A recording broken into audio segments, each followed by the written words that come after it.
Mammoth Mountain may be off to a late start this year, but that doesn't mean that there was no skiing in the Eastern Sierra in early December. For the first time since anyone can remember, June Mountain actually opened for skiing before Mammoth Mountain. Thanks to some aging snowmaking equipment and a small contribution of the real stuff from Mother Nature, the crews at June Mountain succeeded in covering at least one run on Chair 2. As sparse as the coverage may have been, it certainly didn't seem to matter to the 300 or so skiers who had been anxiously awaiting some excuse, any excuse, to wax up the skis and ride a chairlift.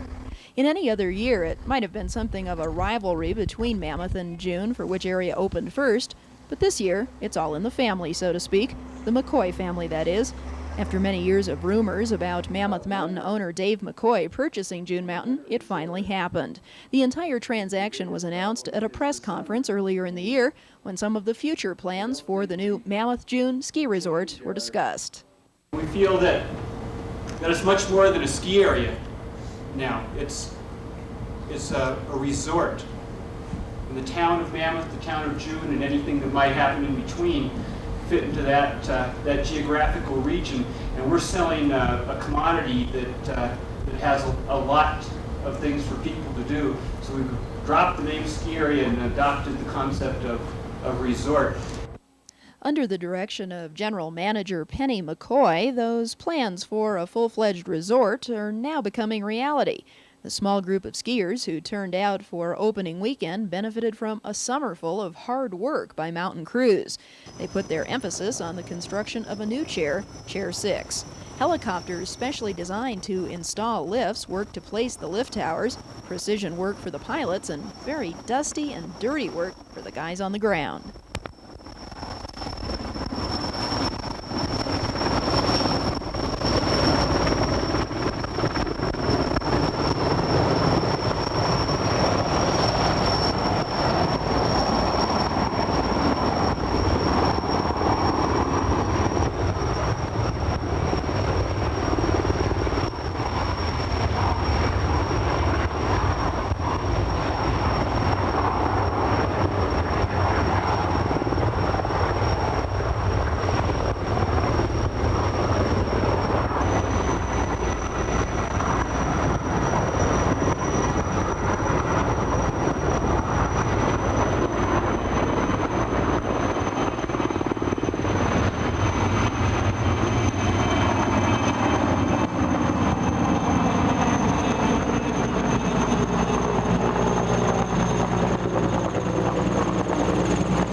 And then we have Chair 6, the first of its kind, and we're very, very excited about it. It's a detachable quad.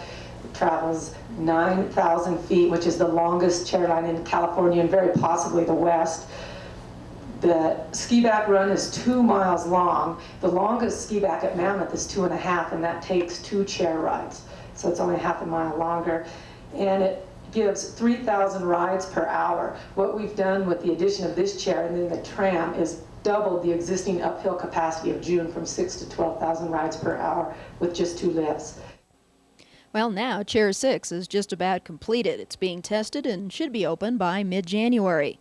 And construction of a new aerial tramway with 20 passengers per car for a capacity of 3,000 skiers per hour is running on schedule. Completion there is set for early 1987. And the first change you're probably likely to notice when you arrive at June Mountain is that the loading terminal for Chair 1 has now been moved down to the parking lot to eliminate that climb up Cardiac Hill.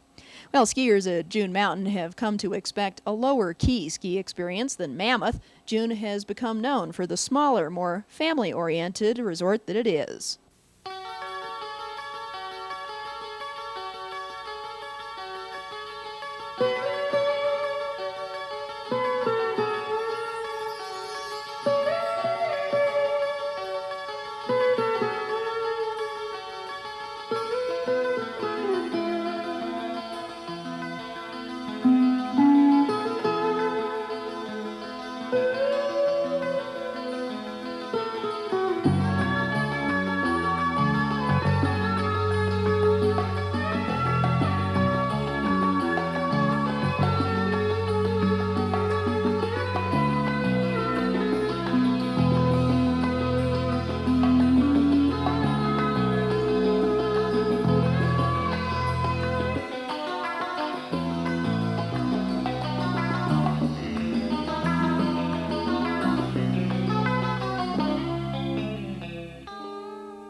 Well, the low-key European village atmosphere may or may not change as June Mountain grows and becomes capable of handling larger crowds. Even Chair 2 that we're riding now has had some upgrading. Both the bottom and top terminals have been replaced and will now accept quad chairs. That's an improvement being considered in the future. Another change that skiers familiar with June Mountain will notice is that Chair 2's cable speed has been increased to get you to the top more quickly and efficiently. Even the chalet has undergone some changes. Besides a general sprucing up, there have been more restrooms added, a bigger and more efficient rental and repair shop, and more seating in the cafeteria. While some of the skiers who turned out for the opening weekend were locals suffering from acute ski fever, many of the diehards drove 6 hours from Los Angeles for the chance to ski the Sierra on opening weekend 1986-87, the one and only run in the Sierra. Now that's dedication.